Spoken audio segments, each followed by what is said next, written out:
Thank you. Hello, Marius from Berlin. I'm happy to be here with you and share some ideas. To be honest, to prepare this one, I was really confused, didn't know what to talk about. I had some ideas, but then I realized that you will be with Felix the next days and he will probably do most of the things that I want to talk about much better. So I canceled them, but I hope that I still have some good ideas to present to you guys. To be honest about everything that I talked, it's just my opinion. And I'm still looking, I'm still searching. Every time when I feel that I know something, the next week I realize, fuck, I don't know anything. Yeah, because there's always something you can go in deeper and deeper and deeper. So I'm always learning. I'm always open to learn. I'm always willing to learn. I hope that I will learn something today from you guys. But I just want to take you on my journey because I always like to go deeper and deeper and deeper in what means to find talent, to develop talent, how to build the practices and stuff like this that we're going to talk about the next hours. What is important for me, I want you to be active. So the worst thing for you guys and for me guys would be if you all sitting just for 2 hours on those nice places. Listen to me, I go through 500 PDF PowerPoint slides, which I've prepared, and you don't say anything. That would be worst case scenario. Best case scenario would be, hey, you like anything, you want to ask something, you want to give an opinion, you want to agree on something, you want to disagree on something. I feel like this would be the best thing. So whenever you feel that you want to ask something, please raise your arm, say something. Whenever you think that I explained something really bad, because sometimes when I'm confused, my talking is too fast and I don't know, I speak some bullshit, just ask and let me repeat, because the best thing would be if you would think about the things that I'm telling you guys, because the worst thing is always just to copy something, be here and like this, and then we finish everything. So I hope that you like things that I say. I hope that most of the things I'm going to talk about you already know. Maybe some things are new, maybe some things you like, maybe some things you don't like. I can live with everything. If you say, hey, what this guy was talking about 2 hours here is completely bullshit, it's still fine for me. Yeah, but it's always good if you think about the things that I'm gonna show to you guys. My goal, and this is not another player, but it's against Bayern Munich. This is close like the same quality. Yeah, so this is a scene from a EuroLeague game 4 or 5 years ago, but I liked it a lot. Yeah, because this is so much about reading the game, finding a solution, which probably you never have practiced or learned in the practice, which is something like a little bit creative, something like unique. And my goal or our goal at Alba is to create players like this. So now we could discuss for a long time how he became a player like this. I don't know if you know, this is Gabriel Deck, so a player from Argentina, what he learned in Argentina and so on, but to have players that can read special situations and make a decision and that try something new, this is something that we always try to develop when we develop players. Second, we don't need the sound here, but this is something from the under 15 national team 8 years ago. I don't know, generation 2004. And I often use this when I talk about, hey, how we want to practice. I repeat this one.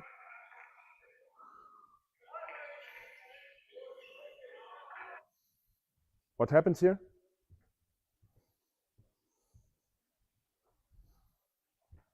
What do you see?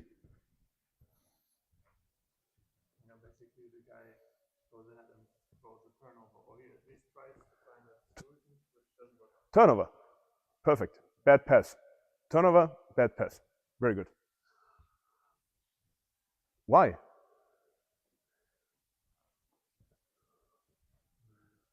And you can go on, or we can take the next one. What do you think? Why is he throwing this pass? Maybe because he has learned about when he penetrates the middle that there should be a cut from the corner, for example. Okay. Other ideas? He just knows play A. So he knows when this happens, and he doesn't see the other things around what happens when blueprint for the other guys. Where are the holes that are creating this type of penetration? He just has one solution, one support. Okay. Other ideas?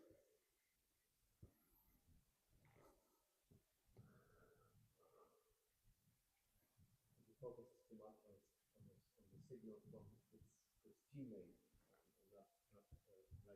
not really disregarding the defense, but the range of it. And I don't know if you could realize, because it's not the perfect picture in here, this drill is a 4-on-3 situation. So we have 4 offensive players. So if we go back, it's 1, 2, 3, and there's one more in the corner. You can see him in the end. So it's 4 against 3. Yeah. And I think we all agree that there could be much better ideas or solutions for this one.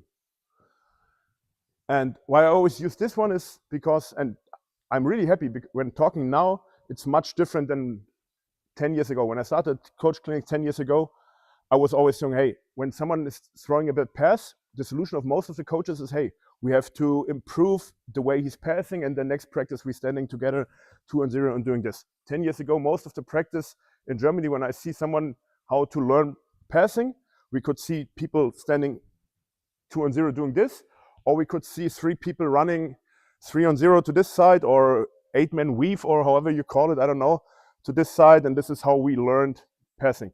But I think we all agree that this turnover is not the reason, and the reason is not the bad technique, right? Is technique the problem? Whatever technique is? No. It's weak. And to be honest, I didn't ask him. Bad coach, I didn't ask him. But you said some good ideas. I don't know, maybe he wanted to see this baseline cut, whatever. He was just focused on this one, didn't see this open guy right here, didn't see the open guy in the corner, whatever. But the solution to this mistake is not bad technique. It's bad perception, bad decision, whatever. And we want to go deeper into this one later.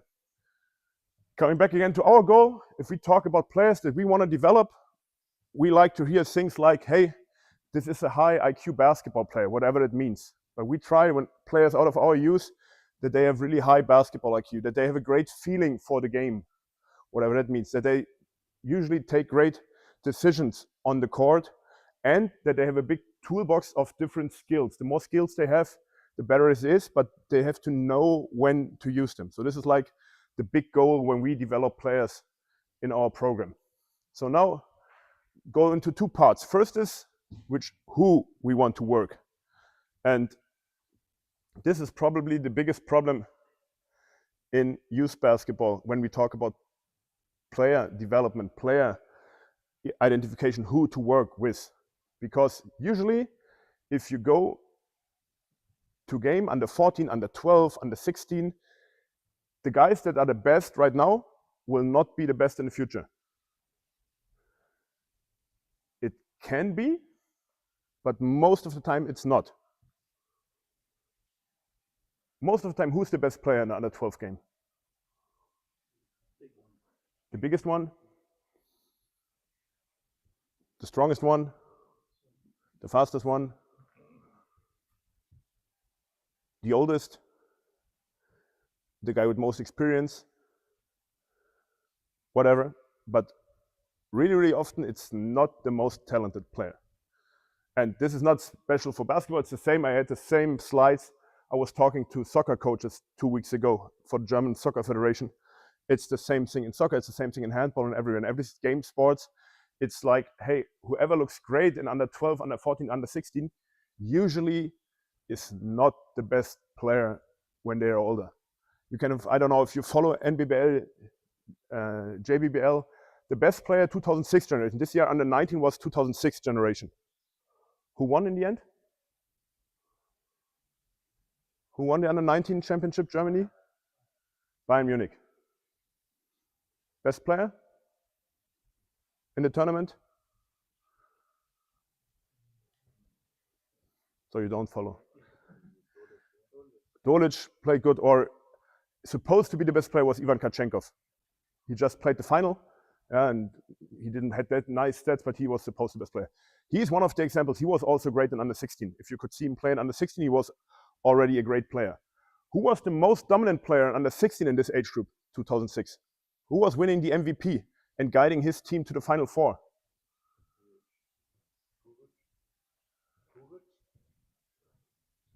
I don't know. Klaric. No, sorry. Not this year. In this same generation, 2006, that we have known 3 years ago, when they were under 16. Krupnikas, bravo. Roy Krupnikas destroyed the competition. He destroyed everything, scoring 40 points against Alba and stuff like this.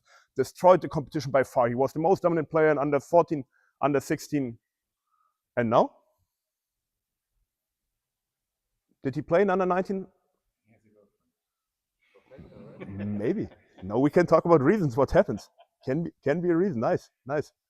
But it changed, and we could just one example that crossed my mind. You could go through 500 examples who was great in under 14, who was great in under 16, and is not appearing in the national team under 19, under 20, or the other way around, and things like this. Things are changing, and you have to have this always in your mind when you try to develop players. And I always, right now I go with this one, NBA draft 2014. I don't know who follows NBA. I think of those players, you still know some of them. Joel Embiid, great player, Aaron Gordon, blah, blah, blah. Some of them are not playing anymore. Some of them played in Europe. Caboclo played for Ulm and stuff like this. Who's missing there? Who was drafted in 2014? Jokic. Yeah. Jokic was drafted in 2014 on position 41. So they selected 40 players in front of him. And we're talking about the NBA, which is probably, for sure, it's the best league, and they have the most money, and they have, I don't know, every NBA team has a scouting department of 6, 7 scouts that is paid much better than all of us. And then they try to find the best talent for their franchise, for the future of the franchise. And 40 of them decided for someone different than Jokic. And definitely you can agree on, or you can discuss if Embiid is better or not. You can talk about this. But there are many, many players here that are not close to the same level like Jokic. And this was when they drafted him when he was 19, 20, I don't know, something like this. And too often we see someone, or coaches, when someone is 13, 12, 14, deciding, hey, this guy is talented, he gets all the playing time, the other guy is just sitting on a bench. So too often we think someone is great or talented because we see something, but we cannot look behind it. And there are a lot of mistakes in talent identification. So the first thing that I always say, my coaches, hey, in the end, in under 12 and so on, if you don't know, just let everyone play equal time. Yeah, always as long as they behave, as they give effort, if they run back and stuff like this. But hey, in under 12, under 14, let them play. Let everyone play. Yeah, and we can talk about social reasons why to do this and things like that, but also from talent side. Let them play. You don't know. They're 11, 10 years old. You don't know how they will develop. Yeah, we will talk about some things that we are looking for, but you don't know. So let them play. I see too many teams in under 14 where one guy is on the court all the time, having the ball all the time, taking all the decisions all the time, and others are just sitting on the bench because they're not that strong right now. They're not that old right now. They are not, I don't know, that fast right now, and because of other things. Because for most of the coaches, the competition is too important. And don't get me wrong, I never go in front of my players and say, hey guys, today we're gonna lose. I always try to fight and I always try to compete, but only under my rules. And most of the coaches, their values are not high enough, I feel like. They always look just for the win on the weekend. And I don't wanna destroy any competition or something, but no one cares who is winning the under 14 regional, was gibt's, die Sachsenliga? Regional League of Dresden in 2013 with, I don't know, so no one cares. Really, not even the next week. The only one who's caring is the coach, and not even he should care. No one really cares. If I would ask you who was German champion under 14 last season, I think no one of you would know. And it's too often that someone is caring about who is winning in under 12 a championship or whatever, I don't know. No one cares, really. I'm not even looking on standings. I never look on standings. Not even in the JBL I look on standings. Yeah, no one cares. Because it doesn't change anything. If you were German champion last week, then I hope your coach gives you 2 weeks off. And then you continue practicing. If you just finish second, you get 2 weeks off and you continue practicing. If you finished on 5th place, you get 2 weeks off and you continue practicing. Fifth place, only 1 week. With 5th place, only 1 week off, but then you have to continue practicing. So in the end, really, no one cares, but everyone always behaves like the under 14 game, like, you know, is the most important thing. And again, don't get me wrong, always be serious, always coach your kids, always be competitive, but you have to know what you're looking for. It's not the final result in one game. It's not worse to let someone play 40 minutes and the other kid only sitting on the bench because right now he's not good enough. Coming back to, I give you some more examples. This is the national team that won the bronze medal, the European Championships 2023 in Berlin. How many of them played in the under 16 national team? So they were under the best 12 in their generation. 12 players, how many of them played under 16 national team? And I help you, one, Nick Weiler-Bepp, he didn't play for the German national team because he wasn't German. He's American, and now he's playing for Germany. But of the other players, how many played under 16 national team? I said 4. 4? Who?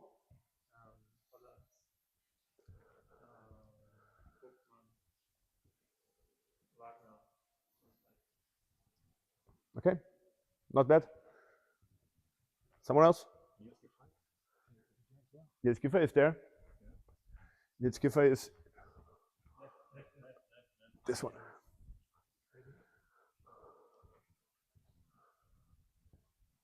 Check, friends, what do you think? Neither. There's no wrong or right. And I don't have prizes. It's not that someone can win $1 million right now. I'm sorry. They didn't have the budget from Dresden, so it's just the honor. Oh, so we have money? Oh, sorry. The answer is 3. Anni Obst, Franz Wagner, Nils Giffey. They played under 16 national team. All the others didn't. They didn't belong to the best 12 players in their generation when they were 16. And still they made it to the senior national team, and still they were good enough to win a bronze medal at the European Championship in 2023. Yeah? And we can talk about different stories, why it happened. That's not that important right now, but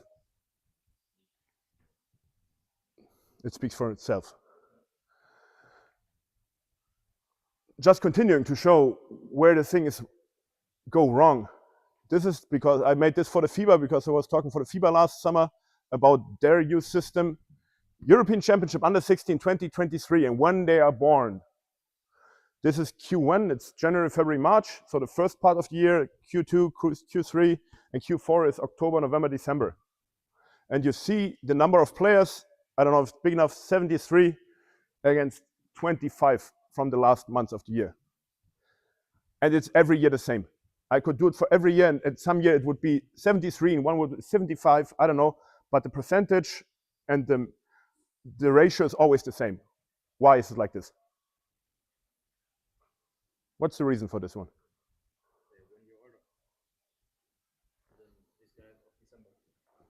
So a kid born in January is 1 year older, or 12 months, or 11 months, or 10 months than a kid born in December.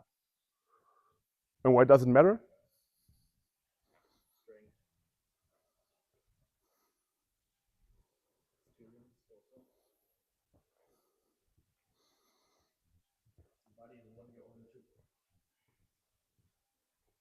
How would it look like? I don't have that many numbers right now. How would it look like if I show you how the regional selections, also the selection from here, from this federation, is selecting their players to present to the national team? What do you think?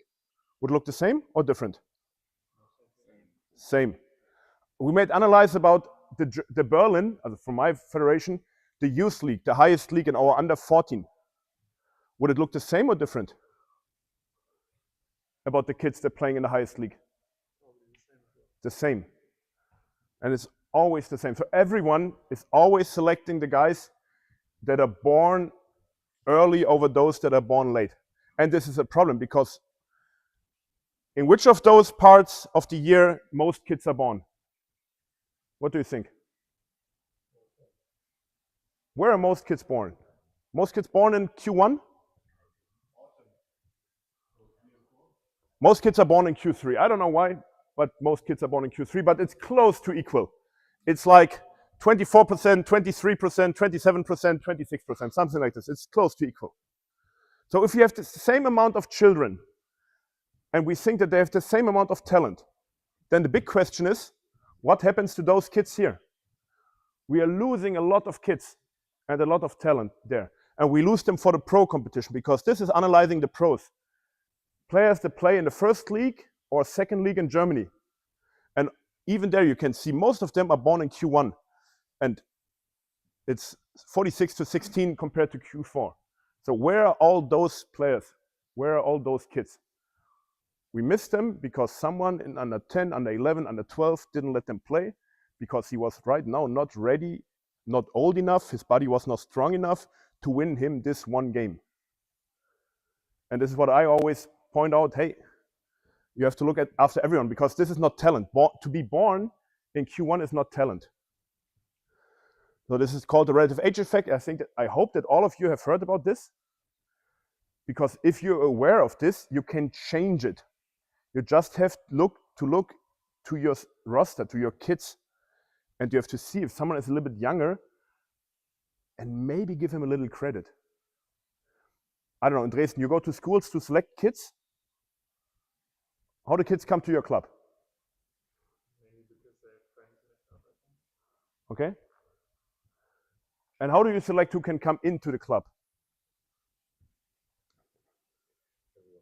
Everyone? No, but mostly it's about the actual performance in that tournament time, which is not accounting for that effect.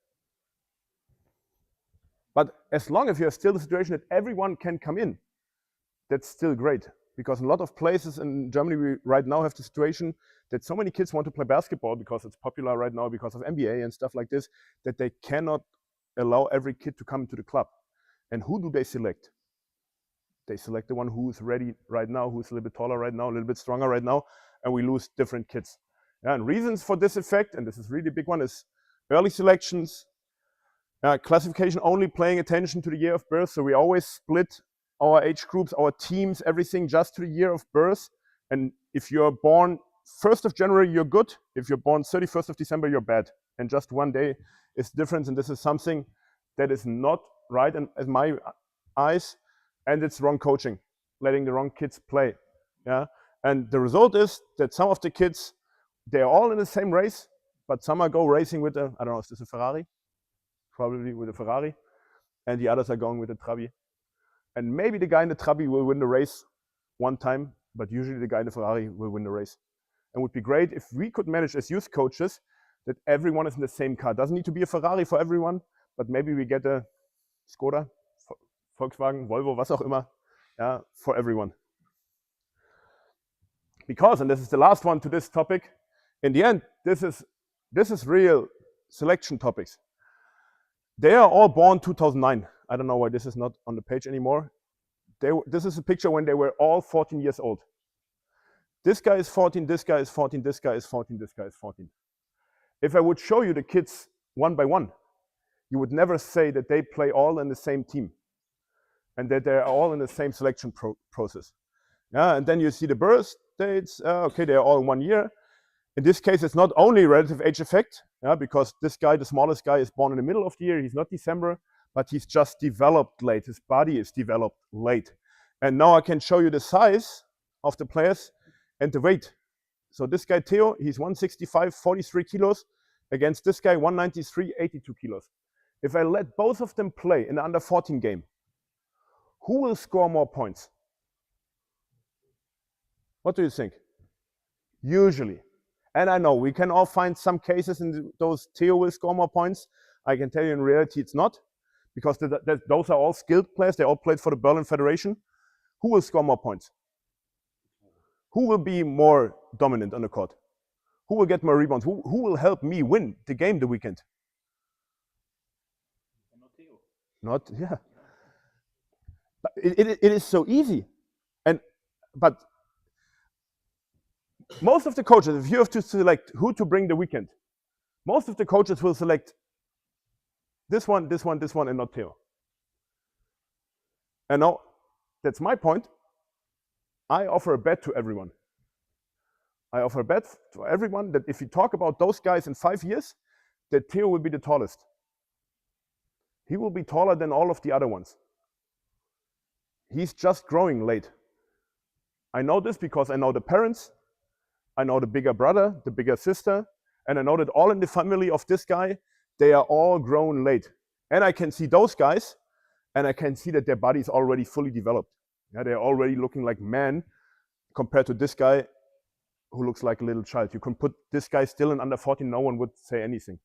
Yeah, so, and now that's the question, who's the biggest talent? And for me, and you cannot answer this question, this is a question for me, Theo is the biggest talent. Exactly, that's where, the problem is I don't have two days to talk, I just have 2 hours, but we will come short to talent. For me, I'll come just one more sentence to this, and then we come about what is talent for me. For me, Theo is the biggest talent, but I'm not sure if he will survive in our system. Because who will get playing time in JBBL? The other 3 get playing time, Theo is just getting 10 minutes. Who will have success and be positive?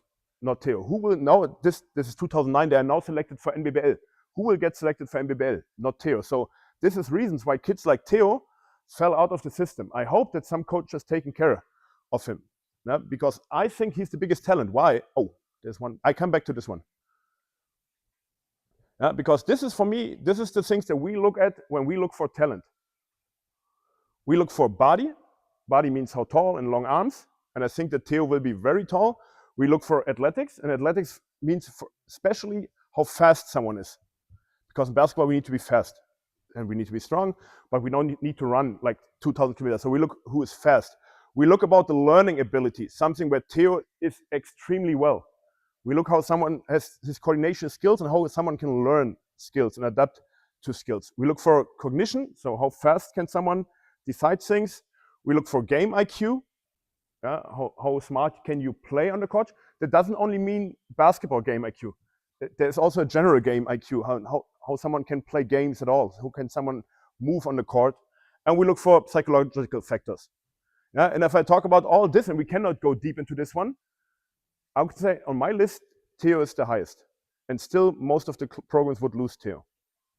And I say that most, from the other guys, maybe this guy can make it. He's also really talented. But this one will never make it. And this one, I doubt it. How do you look at parents to see where they will end up, or how do you decide on the body type? Because Parents is the easiest, but never everything. So if you see tall parents, there is a good chance that he will be tall. Especially if there's a tall mother, it's a good chance that he will be tall. If they are already taller than their parents, then there's a good chance that they will not grow anymore. And then you can see on how biological old someone is. There are some tests. So the gold standard would be to send someone to X-ray and X-ray his Handgelenk, his wrist. Yeah, there you can say exactly how old someone is. There are some measurements that you can do where you compare the height with the height of your length and the length of your legs and so on. So there's something you can do, or you can just look at them. If you see, you just need to look at your players and you will see this one is much younger than the other ones. And this one still gonna grow and those not. Yeah, so cannot go too deep into this, but there are chances to do it. Just short, this one is too much, I know. Hoffenheim, one of the best talent identification programs in football. They have a scanner where they can scan, like X-ray, you can do it also with Ultraschall. Ich brauche schon wieder einen Übersetzer. Ultraschall, whatever Ultraschall is. There you can see how old are the bodies.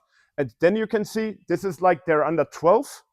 You see all the players. And this is the player who is 12 years old and his body is really 12 years old. This is a guy who's supposed to be 12 years old, but his body is 2 years younger. So his body is 10 years old. And on this side, you have someone who is 2.5 years older than his body. That means he is 12, but his body is already in the stage of someone who's 14. So that means in one team, they have a difference of how many years? Just to see if you understand this one. 4.5. There's a difference of 4.5 years in one team from their body. They're all supposed to be 12, but one is in the body of a 10-year-old, and the other one's on the body of 14.5. And you can see if they get older, they always deselect the late bloomers they have some on time and they have a lot of early developing guys. And this is who, if you look at most of the JBBL teams, most of the national teams, you will always see those guys that are really early developed, the early developers, and you will never see the late developing guys. Never see them, and we lose them. Yeah, and we did the same with my team. This is the team that I coached this year when they were in under 14. Now this year they were in under 15. We checked them with the same scanner during one year, and we have the same. We have some kids that are a little bit younger, a lot that are on time, and a lot that are early, and some that are really early. So also in my team, I have a difference of 4.5 years. My two most talented players are those two. And the problem is how to get them on court in JBBL. Do you know how this difference, how it develops over, I don't know, lifetime? Like, are they always ahead that much, or is No. it going back? Or? Oh, this is so. The biggest difference between your actual age and how your body age is when you're 14. So in a team with 13, 14 years old kids, there can be a difference up to 3 years. Kids that are 3 years late or kids that are 3 years early. If you go to 16, 17, 18, at some point everyone has finished his growth. So when you're 18, you will not grow anymore, maybe a little bit. When you're 6, 7, everyone is the same. So, but between 9, with the peak on 14 and then 16, 17, there's this difference. So, but most of the selections that we do for our youth leagues, for national teams, we do them when kids are 12, 13, 14, whereas the biggest difference. Like if this gap would stay, it would also mean that careers are shorter because people are longer, older. So if we could get these younger guys in, they might have longer, healthier careers. Can be. But on the other hand, usually what happens, for example, if you go to weight room with this team, usually everyone would do the same in most of the clubs. And most of the exercises will fit to those guys. But they are much skinnier, much later. And usually you have a lot of problems because they do wrong things. But this goes too deep right now. But where I wanted to come to is, those are my two most talented players. And I need to bring them on the court. And I would say this year, we finished really bad. I don't know if I didn't check standings, but we finished last. So this is easy to follow. And then we lost the first play-down round, but we won the second play-down round. We only played with the younger generation. But in every game, I tried to give as much playing time as possible to those two guys. Because I believe those are the most talented players. And I probably would have won more games if I just let those two on the bench. And I just rely, and of course I also had this one, and I need those players because they protect a little bit those little guys. Yeah, but if you really believe in talent, if you really look in talent, then you should always find time also for players that don't help you win right now. This is what I believe in. And again, I never go in front of game. Oh, today we play Dresden. Let's lose today. Let's give the victory to Dresden. No, we compete. But I will always find playing time, 20 minutes for those guys that they are on the court, that they get decisions, that they get practice, and so on. How do the kids and the parents handle this? Like when the kids that are actually older, like biologically older, they see that they are better, quote unquote, right now, and do they think about this even, or is it not a problem? Or parents always want to win. That's the problem. At least the parents. Those parents are really happy. Those parents think that they could be more successful. In the end, in this case, I'm a friendly guy, but in this case, I'm the boss. If you want to complain to me. I will talk with you. I will explain you. For the team, I always bring it as a team reason. I explain everyone, hey, everyone is part of the team. And I also explain this one. The kids know this one. And they know also who is this. And they also know who is this. Because also with these guys, we have to work. Because they have to learn, hey, you have an advantage with your body right now, but this advantage will not be there forever. The other kids will also grow, and then you will not be that strong anymore. So hey, right now you can go always to your right-handed layup. Come on, let's learn something new. Let's learn something different if you want to be a good player. Because it doesn't mean that only those guys can be good players. they can also be good players. There are also some talents here. But if you want to develop as a talent, you need to learn more things than the game actually asks from you. Because most of the under 14 games you can win just go by right-handed layup. Even if you go, I don't know, seeing under 14 championship games, there are some kids that can really play and really shoot, but in the end the game is you win the game by going to the paint and scoring some layups. And which is fine, but learn some new ideas, and this is important for those guys. And in the end, to finish this one is easy. Those players that are good early and have a lot of potential, we all see them and they are fine. For example, Franz Wagner would be an example. Franz Wagner was, we all could see kids play. Every one of you would have seen Franz Wagner because he was so unbelievably good in under 11, under 12, under 13. Everyone would see him, and he will be fine. We don't need to care. We need to care about him, but not that much. The problem is we mostly take those guys that are good right now but don't have that much potential, and we forgot about those guys that are not good right now. They are behind, but they have a lot of potential. And I always try to protect those guys, and I always try to push coaches to open up their head, to open up their mind, to develop more players than just those who are good right now and help me to win right now, to open the eyes, what is really talent, who we can really push to develop them into the future. And I hope that as youth coaches, we take care about all of them, because all of them are human people, all of them play basketball, and all of them should stay in the game as long as possible, because they will be sponsored someday in Dresden Titans and not in, wie heißt der Fußballverein hier? Dynamo Dresden.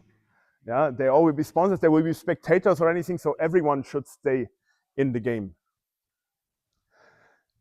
Just because we have to look at size, this one I used this for 10 years now and I always show it, this is the reality. And it's not romantic, I'm sorry.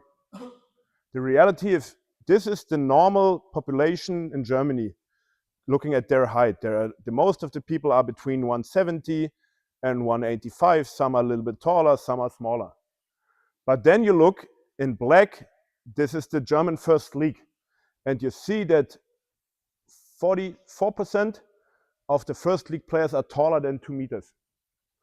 And a lot of them are between 190 and 199. Some of them are 85 to 89, and some are 180. Can you still be a good player being 180? Yes, there are a lot of talent things that you have to be fast, you have to be technically really good and stuff like this, and so on. But if you're over 2 meters, it's way, way easier, and we need tall players. That's why we need to identify tall players and bring them. Because in red, you see the EuroLeague. In EuroLeague, it's even more extreme. In EuroLeague, you see it's more than 50% of the players are taller than 2 meters. And then if you look into the German national team, it's even more extreme, even taller. So that's why first look always has to be on the size, because only 0.4% of the Germans are taller than 2 meters. But 48% of the players are taller than 2 meters. So if you belong to this group, you have really good chance to be a good player. You need a lot of things, you need a lot of hard work, but it helps. And this is a number I always give to my coaches. This is just statistics, and you could do the same for Dresden. Every year, only from stats, 1,500 people are born in Germany that will be taller than 2 meters, and 67 of them in Berlin. And we want to find at least 10 of them. This is the goal. In every generation, we want to find 10. And now it's just mathematics, and how many are born in Dresden? Wie viele Einwohner Dresden? I already counted 32. And you have to fight against volleyball, because volleyball is big here. I don't know if handball is big here. So you have to fight against different sports, but you need to find as many of the tall players. And don't get me wrong, you also need to find the small players and everything, but finding the tall players, it's always for talent. It's our first look, what we are looking for. Yeah? Now, switching a little bit from who we are looking for, and we could go much deeper into this, but I think that's enough, to how we want to develop them. And most of things that I talk about with my coaches in under 12, under 14, under 16 is, of course, about drills, and of course about the exercises you do, but more important is how you are and how you treat the players and how you treat the competition and everything.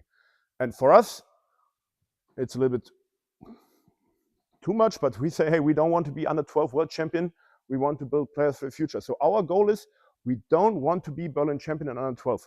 We do everything not to be Berlin champion in under 12. We built so many different teams. I think this year in under 12 we had 16 teams to spread the competition, to spread our talented players over a lot of teams, that a lot of teams have a high level, and we have a lot of good games that are close, and not bringing everyone together to one team, beating everyone by 40 and be happy that we are under 12 Berlin champion. So we don't want to be Berlin champion under 12. Sometimes it happens. This year it happened. I don't know why, but we try to build it that we are not Berlin champion under 12. We try to make all the teams good because we believe that the better the competition is, the better it's for our players. Yeah.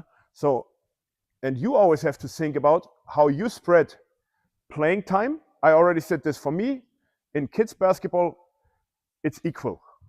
In under 16 doesn't need to be equal anymore, but still you need to think about who you give the playing time, why, who's talent for you, who not, who helps you now, and things like this. But playing time is very important. But it's more than playing time. It's decisions on the court. Because how often we see that players on the court and they don't have the ball. I don't know how an under 12 game is here, but an under 12 game in Berlin, usually 2 players play. A normal offense in basketball under 12 is not 5 players sharing the ball, passing the ball, moving, and then making basket. Usually it's 2 players on the court who have the decisions in under 12. And then it's again the question, who gets all the decisions? My take would always be the most talented player has to have this ball in his hands as often as possible. The most talented player has to have the ball in his hand as often as possible. Doesn't matter how tall he is, doesn't matter what position he is or whatever, he has to have the ball in his hand most of the time. Because what happens most of the time to the tall players, they're standing in the corner to have the good spacing, and the other guys are playing, and you don't have the ball in your hands. You're on the court 5 minutes, which is great. It's better than sitting on a bench to be on the court. But if you're just in the corner, you don't have any decisions, you don't have something to decide, you don't have something to read, and you will not have success. So hey, you have to think about how to share the responsibilities on the court. I don't know how you do it. You have to find your ways, but you have to share the responsibilities. And my take is the most talented player has to have the ball in his hands most of the times.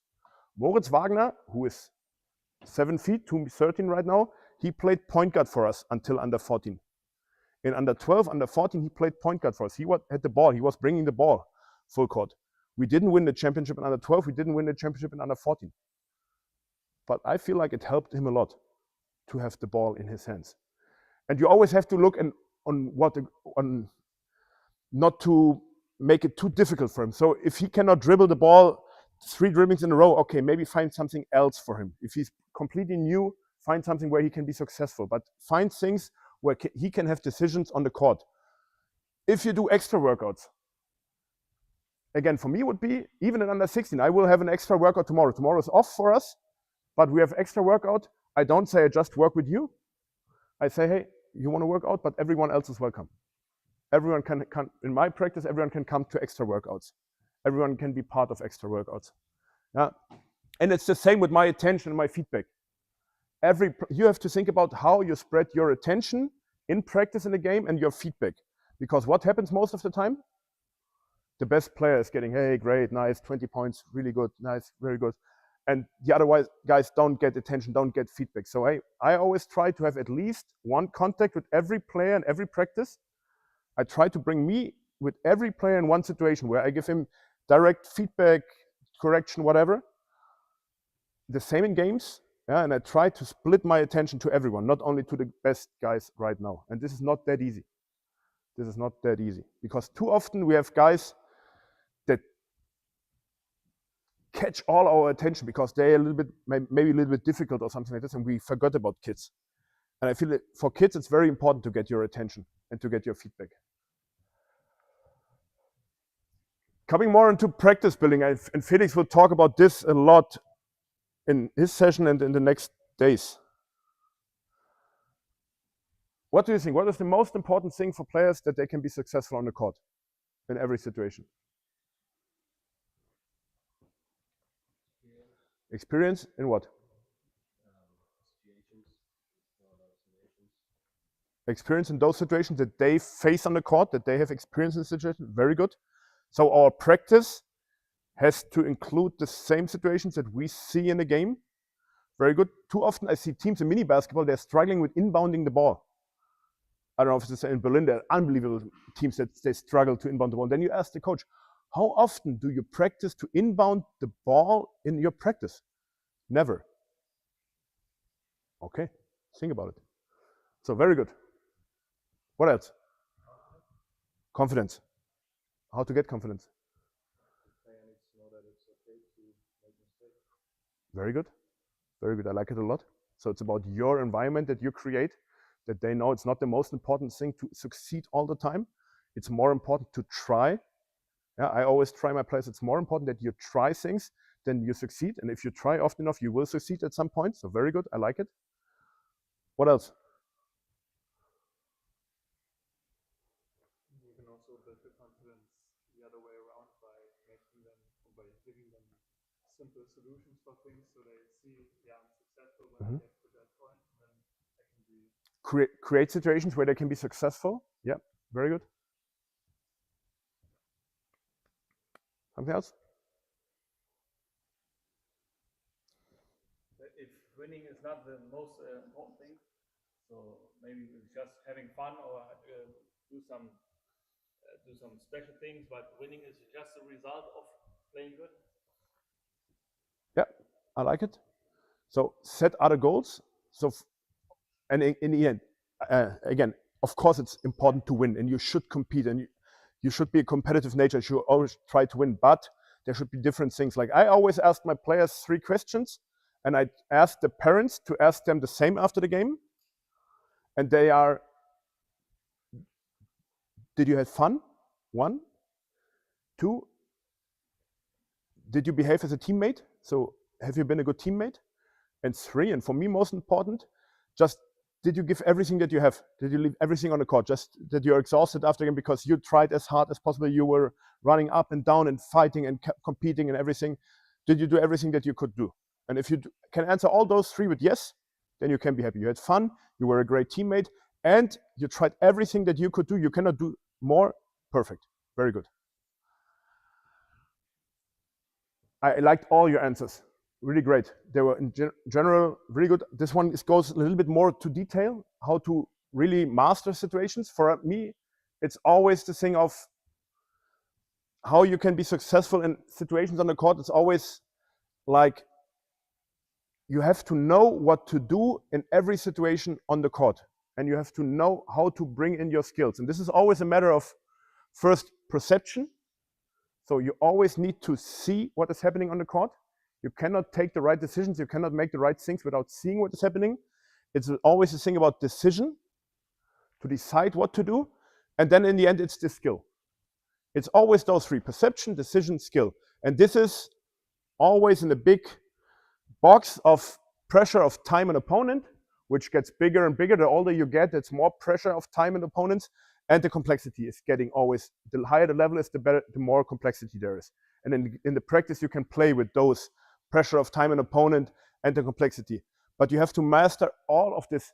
You doesn't need to master every single skill. There are a lot of players in Euroleague level and NBA level that cannot do a left-hand layup. I can name you, maybe they can do it on 0, but I can name you so many players that never do a left-hand layup in a game, but they know that they can do it, so they don't do it. There's so many guys that cannot shoot a 3 and playing on the highest level, but they know that they can shoot 3, and so they don't do it. So it's always about your skill in combination with what you see on the court, what to decide, what is the right decision, and then in the end, it's the skill. And this is what, again, 10 years, when I started before, in 10 years, everyone was just practicing the skill. Everyone was just practicing on 0 shooting, on 0 layup, on 0 passing, on 0 defense, which is the craziest thing to do.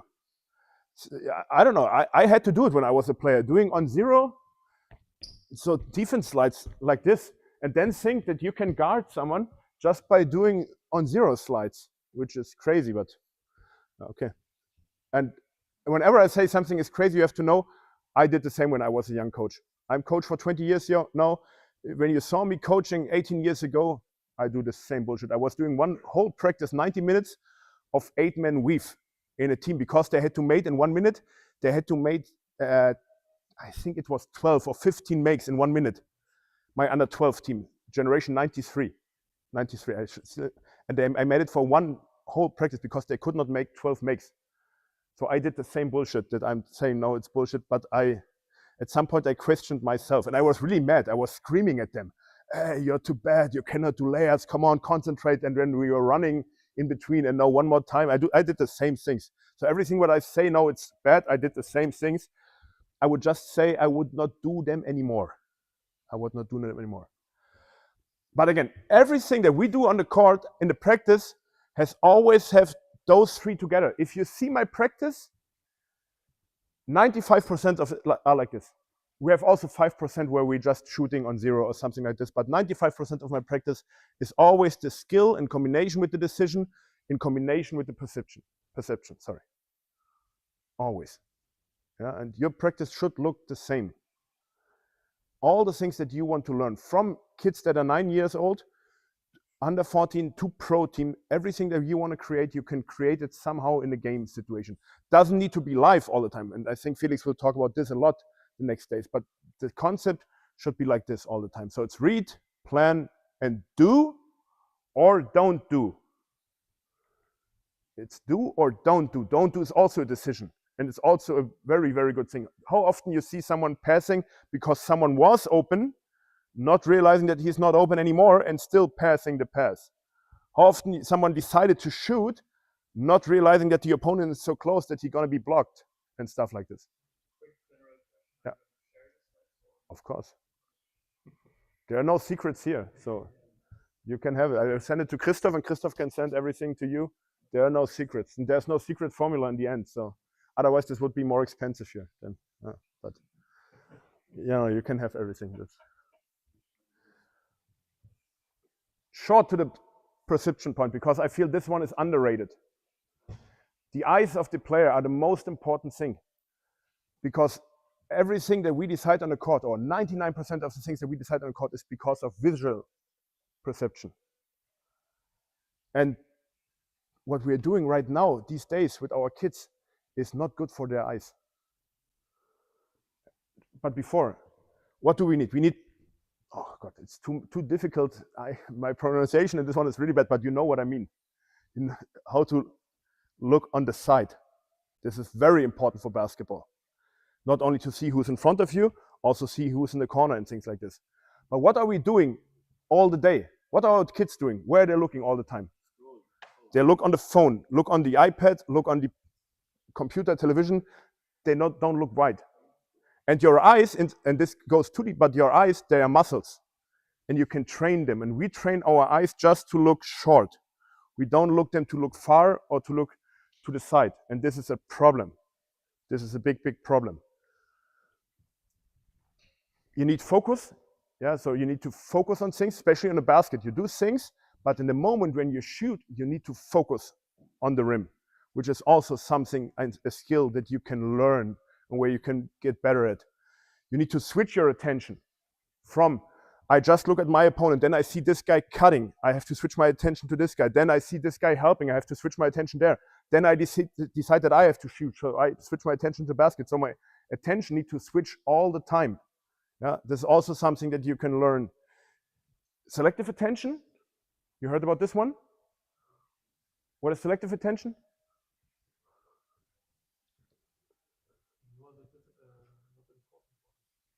Very good. There's so many things around that our brain always blocks some information. Because if you would always realize everything, you would be crazy. So your brain focuses on the important informations. I don't know, I don't show you the video right now. You know the video where the two teams are passing and then there's a monkey running through and no one realized the monkey the first time because they're so focused on counting the passes that you don't realize the monkey that is running through. This is selective attention. There is a monkey, everyone can see the monkey, but not everyone can realize the monkey. There is a difference between seeing and realizing. There's one simple test that you can do to learn this. I don't know if you have a paper right now. Someone has a paper?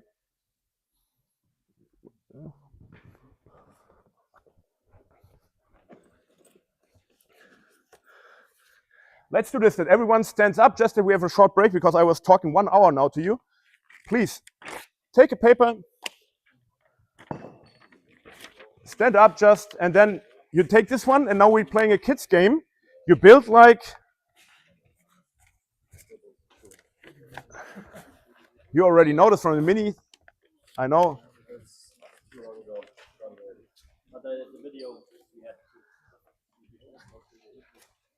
Yeah, create something where you can look through with one eye.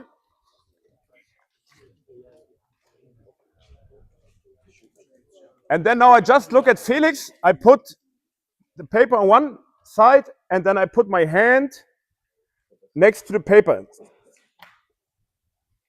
And yeah, maybe you have to play a little bit, but if you do it right, I can see Felix now through my hand. There's a hole in my hand, and I can see Felix in the middle of my hand.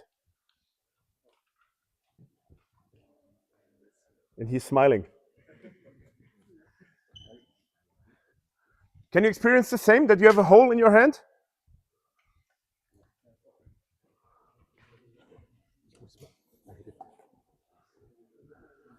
Maybe you have to play a little bit with your hand. Put it a little bit, cannot be too close to your eyes. Has to be like 10 centimeters. Nee, pack mal das Rohr richtig ran. Ja, das Loch hatte ich. Ja. Das ist schon krass.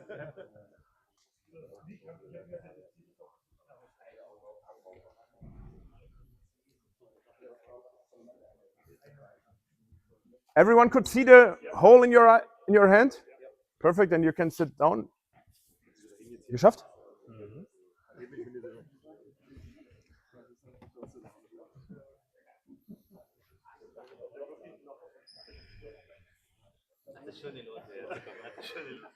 Is there a hole in your hand? I don't hope so, but I always check my hand. There is no hole here. But still, I could see a hole in my hand, because everything that we see is an image that is produced in our brains. And in this case, the brain produces two pictures, one of my hand and one of the thing that I see through the paper, and it puts it together. That's why we think there is a hole in our hand, but there is no hole in our hand. And this, you have to realize, we all see the same, but the brain is not producing the same picture for everyone. So coming back, you remember the second video I showed you, where the guy was penetrating and passing. Maybe he just didn't saw the defender. Because the one thing that I didn't tell you about the video, when you remember the turnover, I did instruction to the players. We talked in this drill especially about backdoor cuts. Yeah, cutting or ghost cutting to the basket. So when the coach gives the instruction of, hey, focus on the cut to the basket. So most of the players will focus on this cut, and maybe they will let out some other informations. For example, in this case, the defender. So with our instructions, we force selective attention. So whenever we say to kids, hey, you have to look at this cut, at this one, they will always look at this cut, but they will miss out different things. That's why you always have to know in how much detail you want to instruct players, especially when they are young, because young players always want to do what the coach tells them. They always want to do things right, most of them. Not everyone, but most of them want to do most of the things right. So selective attention is a big thing. And if you want to have creative players that find their own solutions, you should give as less instructions as possible, because the more you instruct, the more they see what you want them to see, and the less you see what they really see. So this is really important thing. The one thing that I always give to my players is the rule of 20-20-20. It's really easy. Whenever you look 20 minutes on your laptop, Felix, when you're preparing your presentation right now, after 20 minutes, you have to look 20 seconds in 20 meters distance for your eyes, for the muscles to relax. Because if you look close for 20 minutes, your muscles go close, and then 20 seconds for 20 meters. So for example, focusing on this basket on the other side, which is more than 20 meters, to relax the muscles in your eyes again. And if you're too long on a small device, it's not good for your eyes. not short term, but long term. So always, and I try to do the same. Whenever I was working and I had too much on my computer every day, whenever I was working for 20 minutes, I tried to stand up and look somewhere out of the window or whatever, just to see something else to relax my eyes. And it really helps. That's also the reason why good coaches don't allow their players to look on their mobile phone before the game. So usually if you go for a game, put away your mobile phone. If you needed to listen to music, let's go listen to music, but don't look any movies or stuff like this, because it does not help your eyes. And in basketball, you need to look wide. The last thing, 20. After you looked for 20 minutes, you have to look for 20 seconds, 20 meters. Yeah, so after you looked for 20 minutes, you look for 20 seconds, something which is 20 meters or even further away. Why we have to focus more on vision and attention? Because things have changed. I am 38 years old, which feels pretty old right now, but I'm 38 years old. I'm probably the last generation grown up without this one. So I had my first mobile phone when I was in 8th grade, but this was a Nokia. The older guys will still know Nokia everyone had a Nokia phone at this time. And they had numbers like 3211 or something like this. And there was only one game, was called Snake, where the younger guys won't know, but you still could play. But we don't had these mobile phones. And my use was really like, I was outside all the time. I had practice 2 times a week, but every other day I was outside with my friends, going by bike, playing table tennis, football, basketball, I don't know, whatever. I was always outside doing things. So my eyes had a lot of different things to react. When you go to nature, when you go just play free time, it helps a lot. You grow up different. Right now the kids, they're growing up with this one, looking to this. There are kids, I asked my under 15 team this year, how much time you can, if you have an iPhone, you can check your screen time. You know what is the average screen time of my under 15 players? No, usually if we would go to normal kids, maybe it's right, but you have to know those kids go to school and they play basketball. So 6 hours is too high, but it's 4 hours. In average, they are 4 hours on the phone.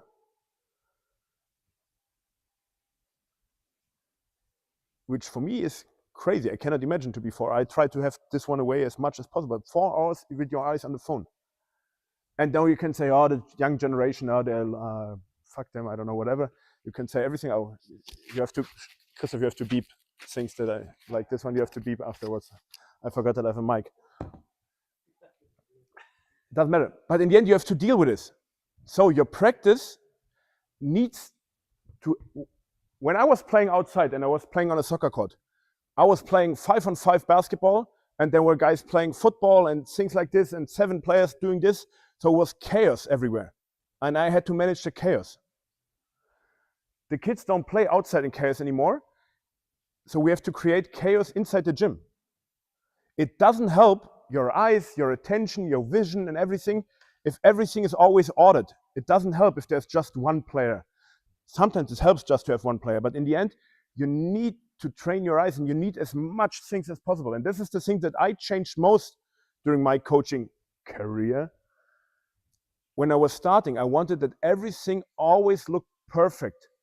That whenever Felix was coming to my practice and see me, that he thinks that I have everything under control. That every kid was waiting correct, that and then the group has to go off before the next group is in, and things like this. Today, I'm completely different. Today, I try to produce as much chaos as possible. And whenever I have the feeling that they have everything under control, I put in more chaos. That they can manage this. Never too much. If the chaos is too high and everything is just crashing, I have to deal with this. But I try to have groups at the same time. I love to play games crossing. So for example, in this gym, have one game, have so many players, one game played the side court and one game playing the full court.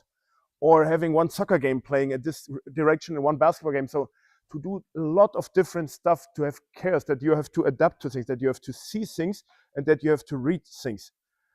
And trust me, no one is getting injured. Yeah, but everyone, I have the feeling and I don't know if this is special German, because Germans like to have everything in order, but everyone always wants to have everything ordered. And the basketball game is it's completely different. Nothing is ordered in the basketball game. Everything is chaos all the time. And you have to manage chaos. So that's why I try always to push everything into chaos. Yeah, and we have to bring back the play court. No one is playing outside anymore. There are statistics that kids are not playing outside anymore. Yes, it is like this. So bring the court, bring the free time to your gym.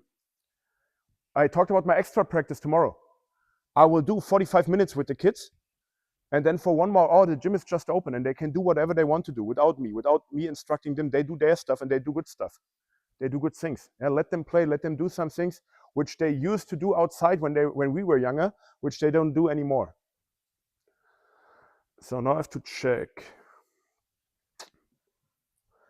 I will show you this one. This is very interesting. I don't know if you know those glasses where when you put them on, there are 2 cameras. The one camera sees in front and the other camera sees your eyes, so they can see where you are looking at.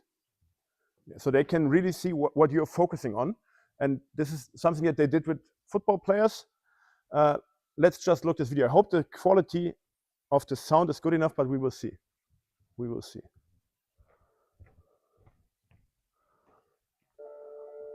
So John, the eye tracker, explain to us exactly how this works. Okay, so you're both wearing equipment where we have a camera looking at the eye, and it uses infrared light to reflect from the eye. This picks up an image, and we have a camera at the front here that looks at what you're seeing, yourself and Cristiano. The software will then match those 2 together. We'll see exactly what you guys are looking at. Fantastic, let's do this thing. Okay, let's see if you can keep that ball 5 seconds away from me. Play.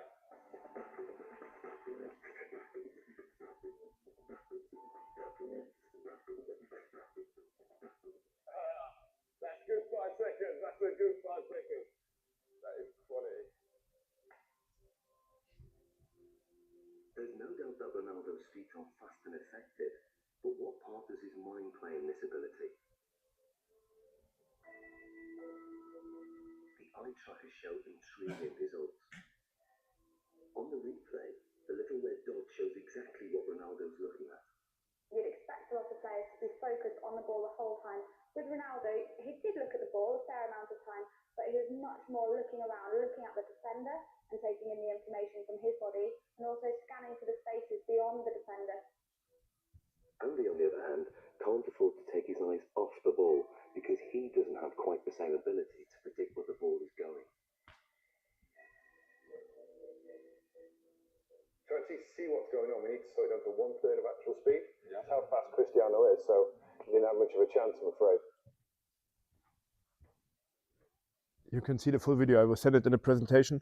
What was the key message, or the 2 key messages? The better the least amount of time is looking at the ball, and rather takes in other information. What kind of information? The movement of the defender, the space around the defender. The space behind the defender, especially. Yeah? Really, really good. Yeah. This was one information, and the other information was? Or you could see it. How looked the red ball when Cristiano Ronaldo, so the red point, how was the red point when Cristiano Ronaldo was looking through this one? Yeah, it was moving a lot, like not on the ball all the time, but rather jumping. Jumping, it was jumping a lot. This is what good players are doing, jumping the focus, but they know where to jump to. How looked the red ball when the other guy was looking through? It was like shaking all the time. Yeah. So good players are good with their eyes. They know where to look and they're able to focus things and they're able to jump. Bad players, they will go like this all the time, and you can practice this one. You can practice your eyes. It goes too deep right now here to talk about how to do.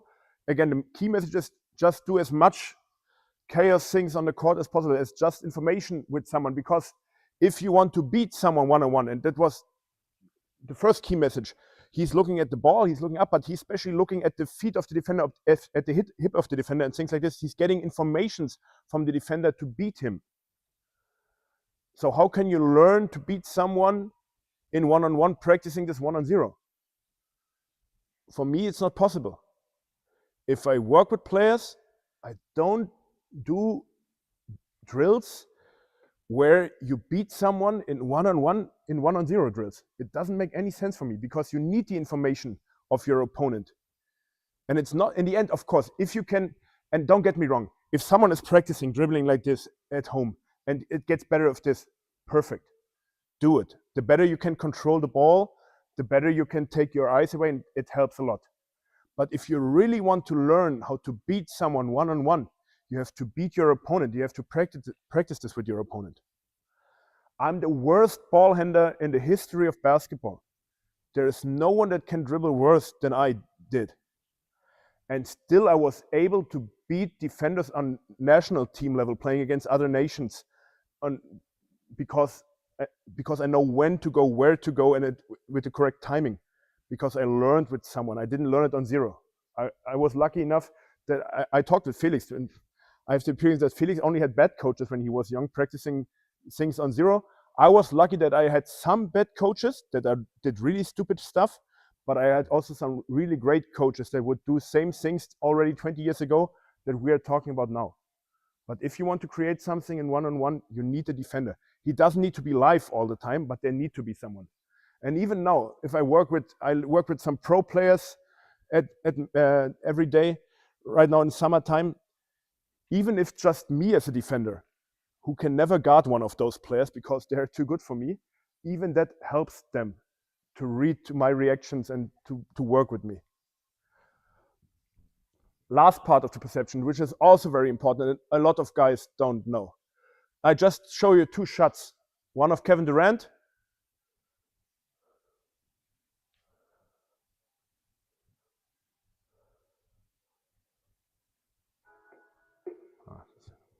We don't need the sound.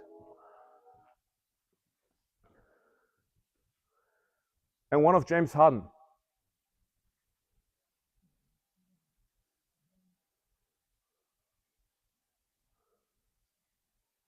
And they are not the same.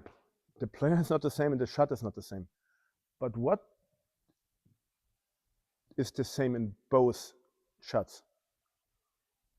If you would analyze the technique, what is the same?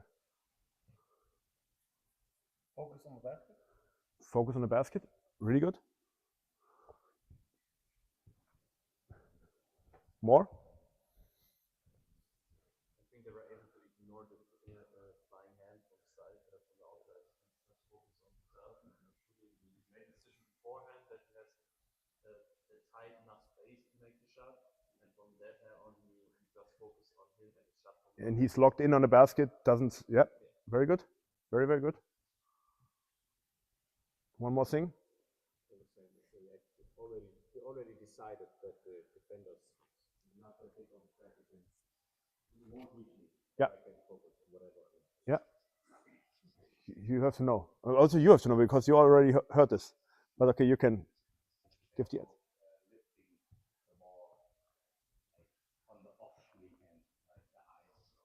Yeah, they're both bringing the ball.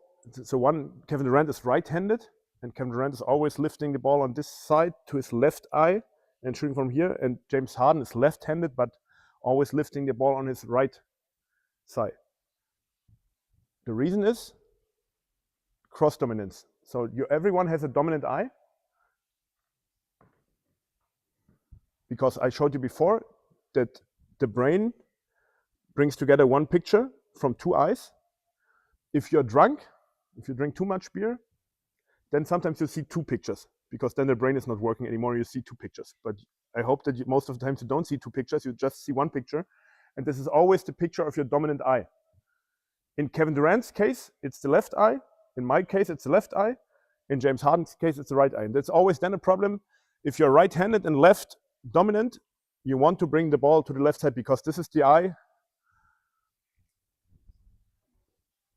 what you need to focus on something. This is if you focus on a goal, you always need your dominant eye.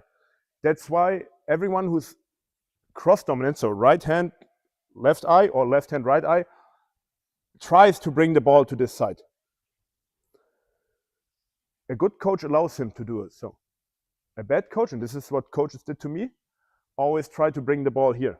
and you don't feel comfortable. You don't know why. I didn't know why at this time. I was 15 years old. I didn't know why, but I always felt uncomfortable, and I had to have the ball here on this side. I always wanted to bring the ball to this side because I need this eye to focus on the rim. And the other thing what a lot of guys are doing, especially left-handed, because the normal numbers are that 80% of the people are right dominant and 20% are left. So a lot of left-handed people are also right eye dominant, and that's why a lot of them turn their body like this. You see a lot of left-handed guys shooting like this, because if you turn like this, it becomes the same again. Then again, the right eye can go through the ball, seeing the basket if you turn your body like this. That's why a lot of left-handed people use Marko Pesic. This is how old I am.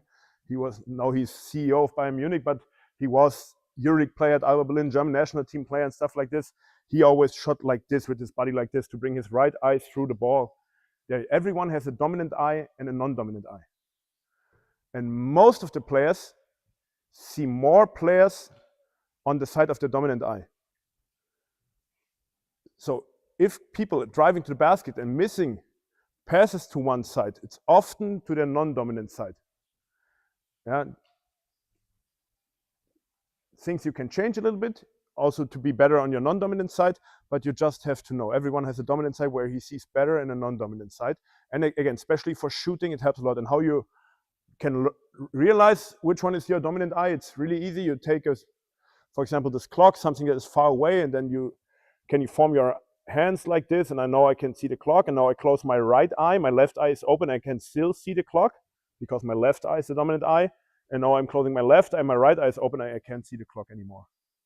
I can't see the clock anymore, because my left eye is giving the picture, my right eye is just following.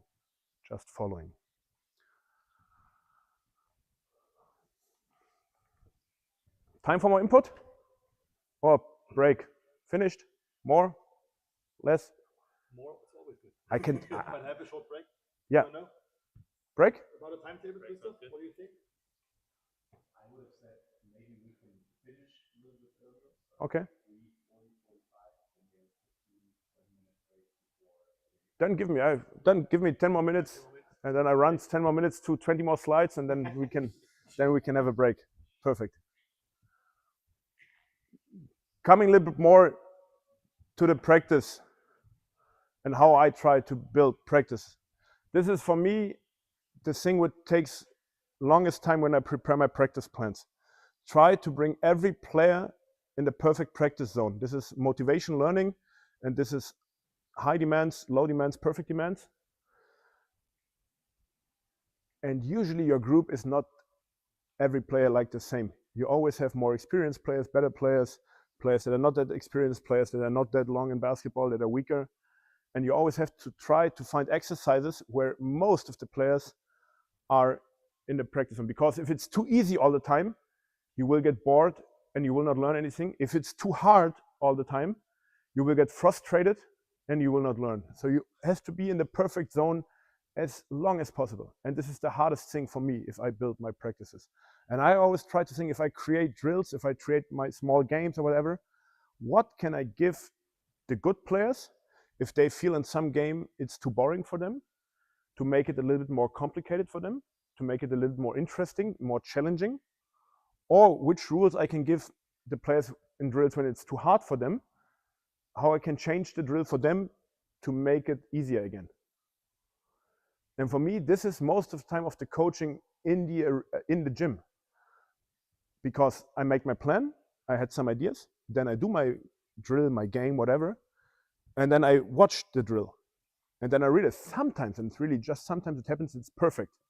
And everyone is in the perfect zone, and everyone is learning. I say, yes, great. Okay, then I can just be happy and say, hey, good job, blah, blah, blah, blah, blah, blah.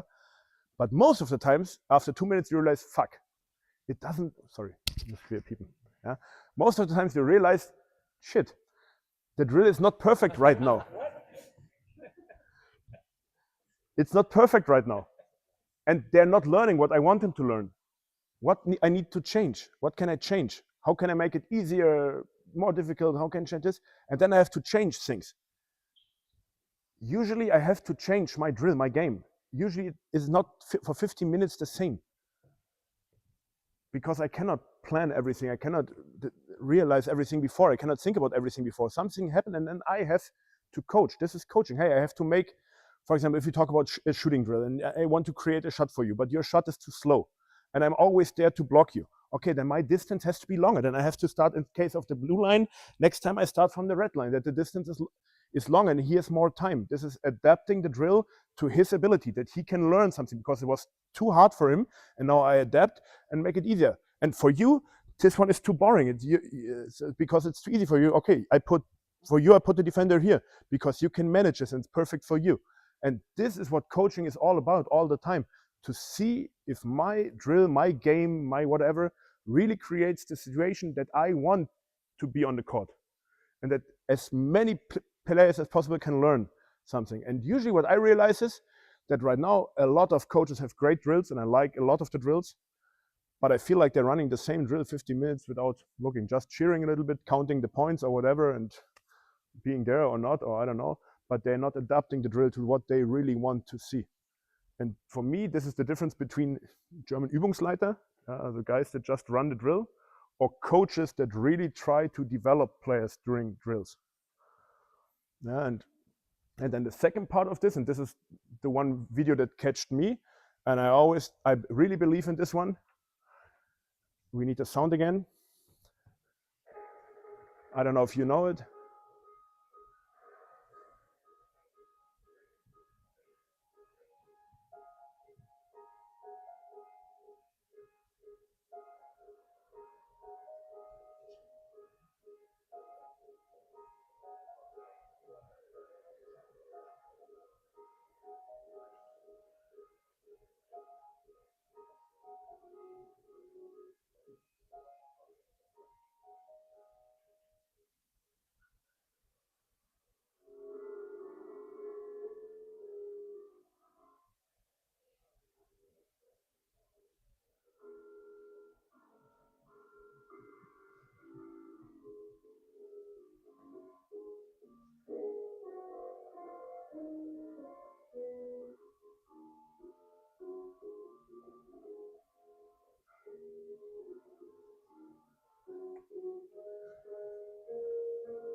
For me, this one is really inspiring. It's just a stupid commercial, but for me, this is inspiring because I feel this is the second thing that coaching for me is all about, how to make things fun.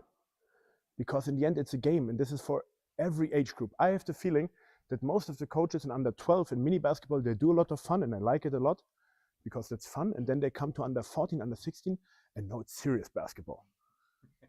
No, it's really serious, and please don't smile and don't. But for me, it's the opposite. It needs to be fun all the time. And I run the same practice, a little bit more complicated or complex or not, with my under 12, under 15, going to under 19 national team, working with pros. They're doing the same things.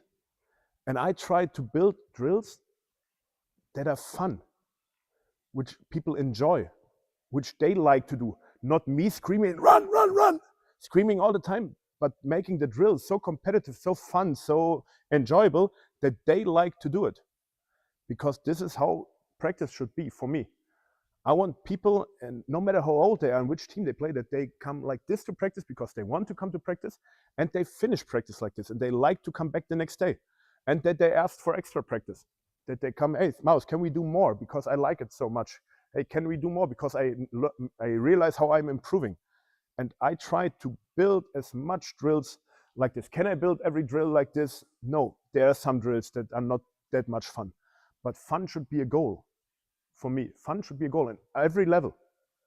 I didn't coach a pro team right now. Maybe I will never do, let's see. But even if I would coach a pro team, I would, where there's a lot of pressure on winning, I know, I would try to build things with fun. Because in the end, it's a game. And I believe that you learn much better if it's fun, and that you also compete much better if it's fun, and if you like the things that you do. And I try to build things like this. And just one example, and how to think, or how I learn, I found this one at some day at, I don't know, at Twitter or Instagram or whatever. This is from a rugby team, and they had the game how they played tic-tac-toe. Yeah, so you have to have 3 players from one team on one line to get a point. Yeah, it's a lot of reacting, looking, and then red has 3 on one line and they get 1 point. And I see things like this, and then I try to adapt things, and just the same thing. And this is with under 18 national teams, with the under 18 national team, and also the under 18 national team likes much more to have a warm-up dribbling like this, where they communicate, where they have to do things where they compete against each other.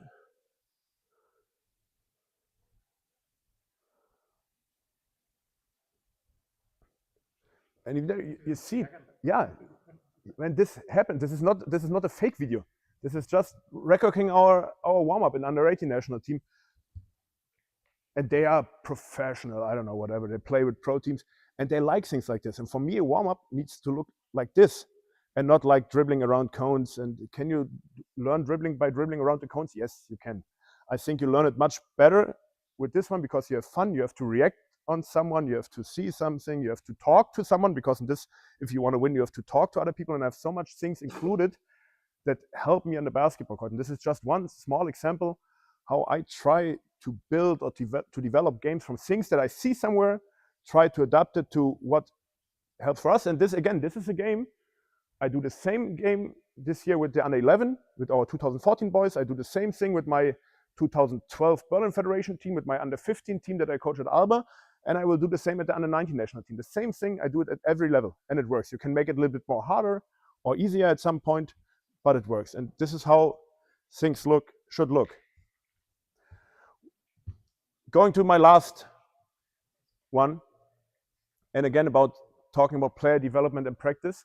I don't know how it's here in Dresden. I see this nice arena here. It's unbelievable.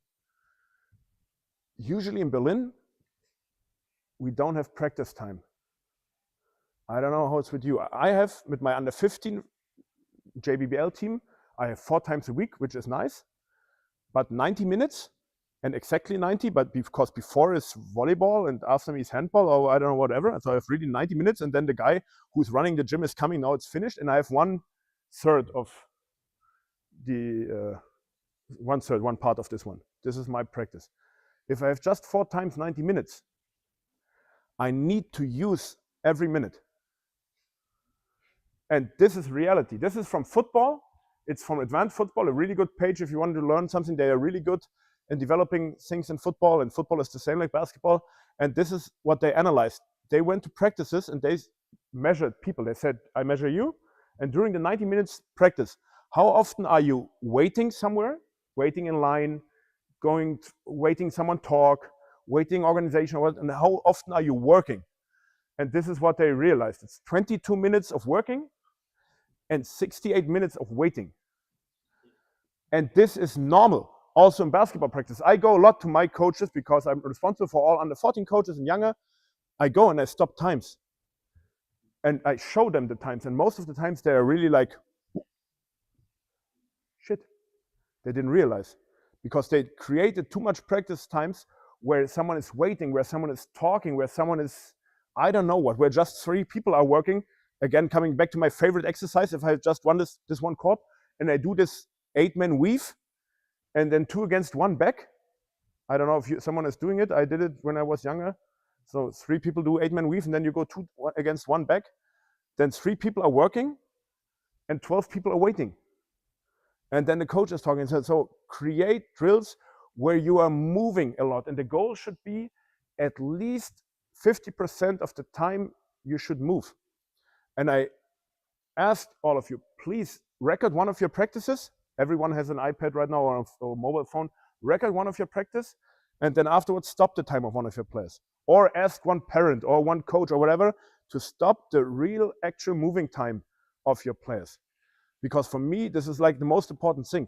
If I can bring my actual moving time from 22 minutes to 44 minutes, to double it, it's double the effect. Double the time of decisions, double the time of, I don't know, whatever, of everything, and we will be hopefully 100% better. because we use the time better. So when I build a practice, I try to create my practice that we have most of the players moving all the time, involved all the time, that the transition between the exercises is quick.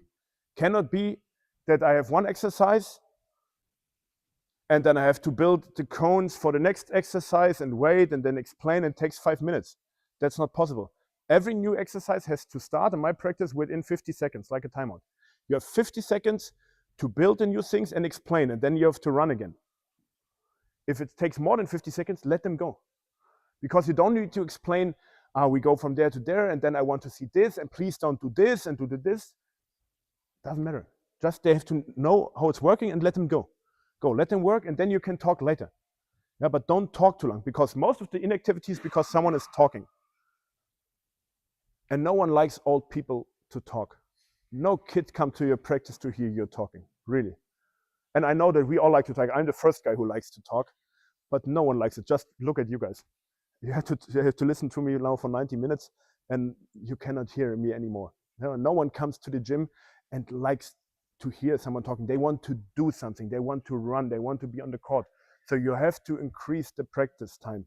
And to finish with this one, there's a study from German PE lessons in Berlin. PE lessons is 45 minutes in Berlin. And they did the same study in PE. How much is the average moving time in a Berlin PE lesson in elementary school? So with the youngest kids from 1 grade to 6th grade. 10 minutes. Du kennst es auch schon, soll ich sagen? No. It's 6.5 minutes. It is 6.5 minutes in a double lesson. If you have 90 minutes, it goes up to 15 because you don't have to dress 2 times on, but it's 6.5 minutes. And this is something that is not possible. Kids have to move all the time. You have to design your practice that most of the kids are moving all the time.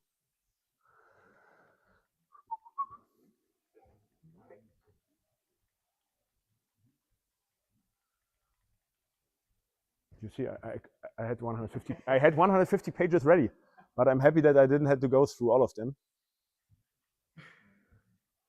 Yeah, this one is the last one. This is the one that I show to my coaches in every meeting. The 3 main goals for coaches in our club is make it fun, make it interesting, and no rows, no lines, no lectures. This one is connected to the last one.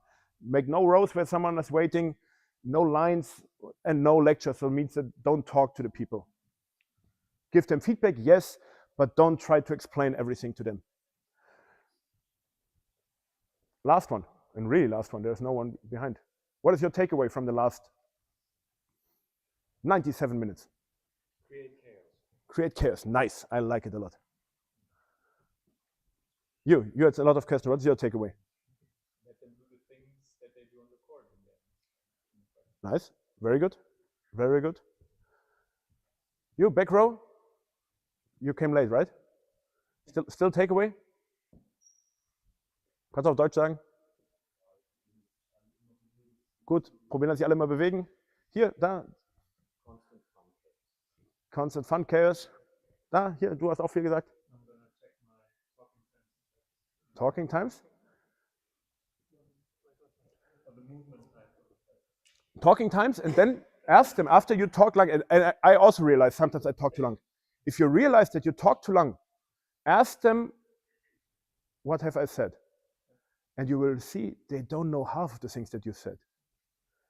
They don't know half of it. Maybe if you talk about 5 things, maybe they remember 1 or 2. No one will remember 5 things. And then you will say, fuck. No one. It is. It is. But still we try to give them all the information in one, because I'm the coach, I know everything, so I have to present all the information that I can to you to make you better. We're all doing this because we think that we want to help them, for sure. But we're not helping all the time. What is your takeaway? There's no proper way to do things, especially with the shooting stuff we had. There's no linear approach. Nice. One of the Czech guys. Work with players who are not good now, but Who can be good later? Very good, very good. Hier vorne noch die Reihe. Felix, du bist Abschluss. What is your takeaway?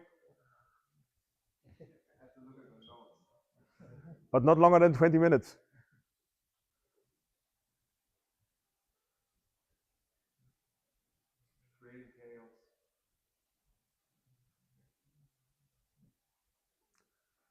So then, thank you very much for your attention. I know it's hard to sit on a bench for 90 minutes and listen to an old man talking all the time.